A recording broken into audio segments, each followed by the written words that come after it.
The final degree. Vienna, 1791. There are moments in history that appear insignificant until it becomes one of the most significant events in a person's life.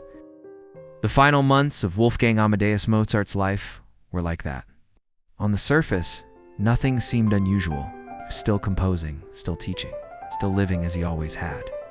But those closest to him noticed something had changed.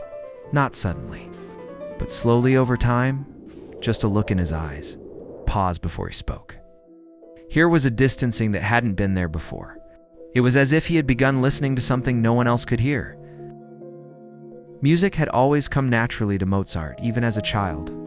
Where others struggled to compose, he seemed to discover melodies that already existed, as though he wasn't creating music but finding it. Yet Vienna had not been kind to him. Money was scarce, patrons came and went. He was admired throughout Europe, but admiration does not always sustain a man. It was during this time that Mozart became a Freemason. He was a member, but more a student of its symbolism. Freemasonry teaches through allegory rather than instruction. It asks a man to look inward and to confront one truth above all others, that every life must eventually face death. Then, in the late summer of 1791, an anonymous commission arrived, a request to compose a mass for the dead.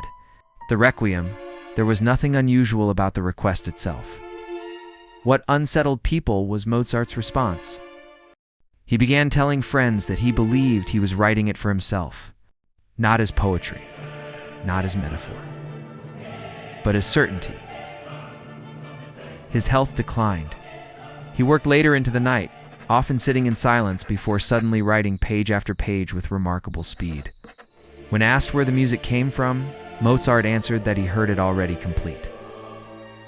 He did not create it, he heard it. And when you listen to the Requiem today, you can almost understand what he meant. It doesn't unfold like a composition. It feels like a journey. Moments of peace, terror, judgment, grief, acceptance, as though someone were opening one door after another. As the months passed, Mozart grew weaker. Fever, swelling, exhaustion, yet he continued working. In his final days, he gathered those around him and sang portions of the Requiem aloud, explaining passages as though preparing someone else to finish what he could not. When they reached the Lacrimosa, he became overwhelmed. He stopped writing soon afterward.